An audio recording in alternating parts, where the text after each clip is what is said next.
મહીસાગર જિલ્લાના સંતરામપુર નગર ખાતે આશ્રય ચેરિટેબલ ટ્રસ્ટ દ્વારા નવીન મકાનનું ઉદ્ઘાટન કરવામાં આવ્યું હતું। આ કાર્યક્રમમાં ગુજરાત રાજ્યના શિક્ષણ મંત્રી કુબેરભાઈ ડિંડોર ઉપસ્થિત રહ્યા હતા અને તેમના હસ્તે ઉદ્ઘાટન કરવામાં આવ્યું હતું। જિલ્લામાં આશ્રય ચેરિટેબલ ટ્રસ્ટ દ્વારા જરૂરિયાતમંદ લોકો તેમજ નિસહાય અને વિધવા લોકોને પડખે ઊભા રહીને સેવાકીય પ્રવૃત્તિઓ તેમજ નિઃશુલ્ક ટિફિન સેવાઓ પૂરી પાડવામાં આવી છે। ત્યારે જિલ્લાના સંતરામપુર નગર ખાતે આશ્રય ચેરિટેબલ ટ્રસ્ટના નવીન મકાનનું ઉદ્ઘાટન કરવામાં આવ્યું હતું કે જેનું શિક્ષણ મંત્રી કુબેરભાઈ ડિંડોરે ઉપસ્થિત રહેતા તેમના હસ્તે ઉદ્ઘાટન કરવામાં આવ્યું હતું।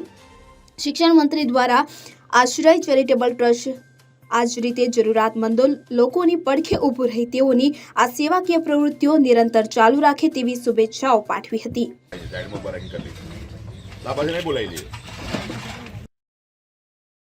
સંદીપ દેવાશ્રેય સાથે CN24 ન્યૂઝ મહીસાગર। હવે જુઓ દેશ દુનિયાની તમામ ખબરો તમારી આંગળીના ટેરવે। ઉઠાવો મોબાઈલ અને Google Play Store પરથી ડાઉનલોડ કરો અમારી CN24 ન્યૂઝ મોબાઈલ એપ।